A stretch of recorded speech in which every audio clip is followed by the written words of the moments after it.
Sobat SP30 yang saya cintai, salam hebat luar biasa. Kembali ke segmen secangkir kopi bagi jiwamu. Mari kita minum dulu kopinya.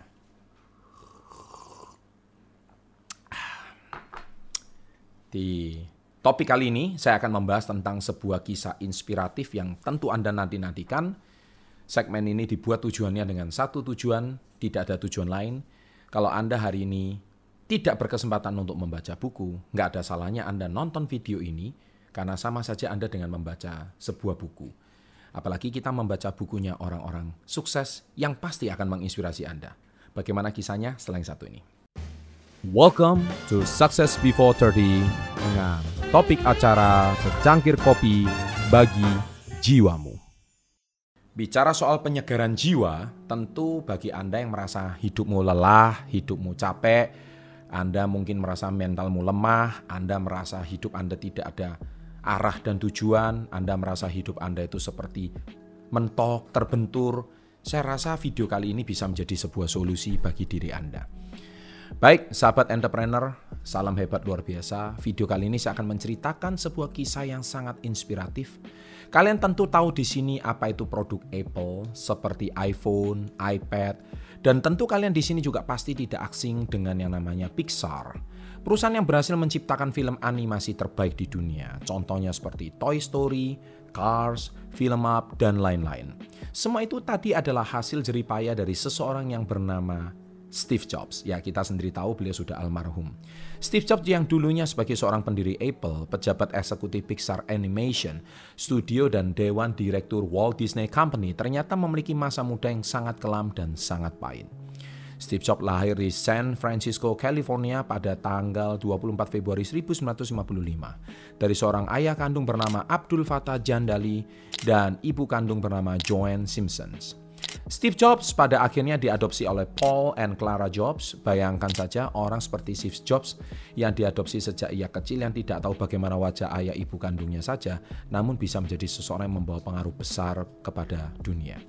Di masa kecilnya, Jobs bersekolah di Cupertino Junior High School dan Homestead High School di Cupertino, California. Setelah ia pulang sekolah, ia seringkali bermain ke perusahaan Hewlett-Packard Company, sebuah perusahaan teknologi yang besar di kala itu. Ia kemudian dipekerjakan di sana dan bekerja bersama teman karibnya yaitu Steve Wozniak sebagai karyawan musim panas di masa SMA-nya.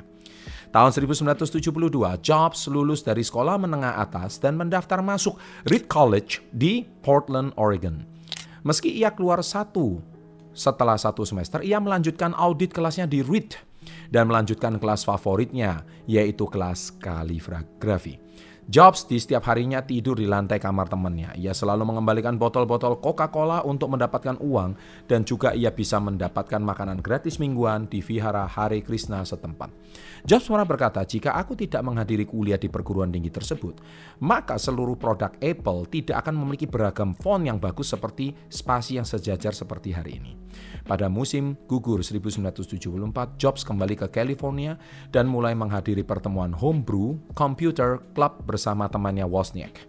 Ia mengambil pekerjaan sebagai teknisi di Atari, sebuah perusahaan pembuat berbagai permainan video populer. Ini orang yang tahun 40-an pasti tahu ya.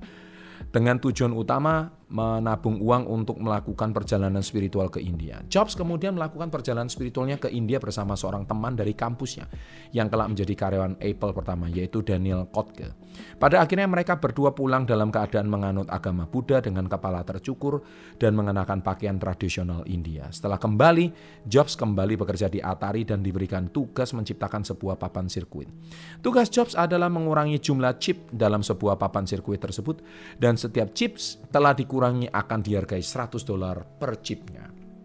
Akhirnya Jobs menghubungi temannya Wozniak dan menawarkan pembagian keuntungan hasil jika Wozniak mampu mengurangi jumlah chip di dalam papan sirkuit tersebut. Akhirnya Wozniak pun berhasil mengurangi sampai 50 chip di papan sirkuit tersebut, sampai-sampai pihak Atari pun kaget dengan kehebatan mereka berdua. Akhirnya Atari memberikan hadiah uang $5.000 kepada Steve Jobs, namun karena Steve Jobs masih berjiwa muda waktu itu, ia membohongi Wozniak dan berkata bahwa Atari hanya memberi $700 dan $5.000. Seiring berjalannya waktu, kala itu Wozniak sedang mengerjakan sebuah desain komputer rumahan. Jobs pun kaget mengetahui Wozniak bisa membuat mesin semacam itu, yang pada kala waktu itu komputer adalah benda yang mahal dan hanya dipakai di perusahaan-perusahaan besar saja dan masih belum ada komputer rumahan. Pada akhirnya Steve Jobs merayu Wozniak untuk mengembangkan mesin tersebut sampai suatu ketika Jobs dan Wozniak menghadiri sebuah pameran komputer. Di situ Wozniak akan mempresentasikan produk pertama yang dinamai Apple One. Diketahui bahwa arti Apple adalah sebuah lambang kreativitas dari awal kehidupan. Di saat Wozniak sedang berpresentasi, banyak orang pergi dari ruangan tersebut sampai akhirnya acara itu selesai. Jobs dan Wozniak pun keluar dari pameran tersebut dan merasa kesal karena tidak ada satupun orang yang menghargai karya mereka. Sampai suatu ketika ada satu orang yang memanggil Steve Jobs dan bilang bahwa ia ingin membeli komputer tersebut. Akhirnya ia dan pemilik komputer tersebut deal di harga $500 per komputer. Jobs dan Wozniak pun kembali ke rumah Jobs di garasi kecil rumahnya dan segera menggarap Apple One tersebut untuk dijual. Jobs pun merekrut 3 orang karyawan pertama yaitu Bill, Chris, dan temannya yang menemani dia di India yaitu Daniel Kottke. Hingga suatu ketika berhasillah Jobs dan timnya membuat komputer sebanyak 100 unit dan berhasil menjual ke toko komputer tersebut seharga $500 per komputernya. Setelah keberhasilan tersebut, Jobs dan timnya ingin melanjutkan produk keduanya yaitu Apple II. Ketika desain dan produknya sudah jadi, Jobs pun mencari berbagai investor untuk mendanai perusahaan kecilnya yaitu Apple. Namun 95% orang yang ditelepon Steve semuanya menolak karena di waktu itu bisnis komputer rumahan belum populer. Namun tiba-tiba ada satu investor bernama Mike Markula datang ke garasi Steve Jobs. Mike mendengarkan kabar bahwa ada sebuah perusahaan komputer kecil yang akan menjadi komputer revolusioner. Namun ketika Mike datang, ia pun kaget karena perusahaan yang dia kira adalah perusahaan yang bagus, malah ia lihat hanyalah segelintir anak muda dan sebuah garasi kecil. Awalnya Mike pesimis untuk berinvestasi di perusahaan Apple ini, namun Steve dan orangnya cerdik, selalu memiliki akal agar Mike mau membantu Apple ini untuk mendapatkan dana investasi. Akhirnya Mike pun setuju berinvestasi di Apple sebanyak $300.000 kala itu. Dan singkat cerita, Jobs, Wozniak, Mike, dan timnya pergi ke pameran teknologi dan memperlihatkan kecanggihan Apple II tersebut. Di dalam pameran tersebut, Apple II telah menjadi primadona di sana. Sampai pada akhirnya banyak orang yang tertarik untuk membeli Apple II dan hingga akhirnya Apple menjadi sebuah perusahaan terbuka dan memiliki sistem yang lebih profesional. Di momen tersebut, Steve yang biasanya seperti remaja lainnya sekarang telah menjadi pribadi yang lebih bijaksana dan lebih serius menjalani perusahaan ini. Hingga pada akhirnya Apple terus mengalami kenaikan tajam dan pada akhirnya Steve menggarap suatu proyek bernama Macintosh. Steve pun kembali menggait seluruh karyawan pertamanya Apple seperti Chris, Bill, Wozniak, dan sebagainya. Hingga pada akhirnya Macintosh pun siap menjadi sempurna dan siap dipasarkan. Namun untuk menyempurnakan pemasaran ini, Steve ingin merekrut seorang CEO Pepsi Corporation bernama John Sculley. Sepak terjang John Sculley di Pepsi ini yang sangat sukses keras membuat Steve ingin merekrutnya menjadi CEO di Apple Company ini. Steve pun akhirnya bertemu dengan John Sculley dan berkata padanya, "Apakah kamu ingin menjual minuman soda seumur hidup dan ikut denganku dan merubah dunia?" John pun menerima tawaran tersebut dan singkat cerita produk Macintosh pun berhasil dipasarkan. Namun naasnya, produk Macintosh ini ternyata tidak memenuhi target dan bisa dibilang tidak terlalu laku. Itu karena John Sculley diam-diam menaikkan harga Macintosh tanpa sepengetahuan Steve. Di situ Steve Jobs marah besar karena harganya terlalu tinggi hingga orang-orang pun banyak yang merasa tidak mampu membeli sebuah komputer semahal itu.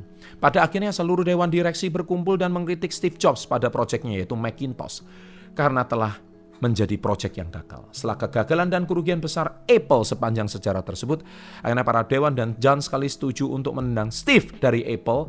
Di situ Steve merasa sangat kecewa dan hancur karena dia tidak pernah menyangka bahwa John Sculley, orang yang telah ia rekrut, ternyata menusuk dia sendiri dari belakang. Sampailah di saat pertemuan dewan direksi, mereka melakukan vote. Siapa yang akan menjalankan Apple dan akhirnya semua dewan direksi memilih John Sculley dan tidak ada satupun dewan direksi yang memilih Steve Jobs meskipun Mike sekalipun.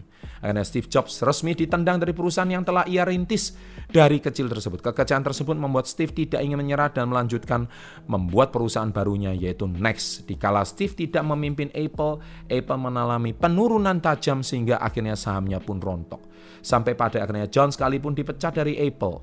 Sampai suatu ketika Apple sudah hampir di ambang kebangkrutan, dewan direksi yang baru di sana ingin Steve Jobs kembali ke Apple untuk menyelamatkannya. Pada akhirnya Steve pun berhasil kembali ke Apple sebagai CEO lagi.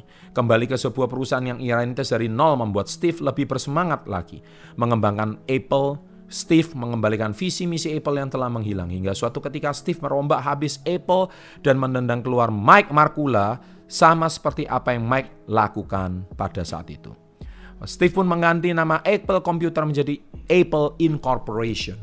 Dan yang tadinya hanya fokus di bidang komputer namun sekarang fokus ke semua jenis teknologi. Hingga akhirnya ia berkata bahwa Apple adalah sekumpulan orang-orang yang awalnya dianggap gila oleh masyarakat. Namun orang itulah yang ternyata mengubah dunia.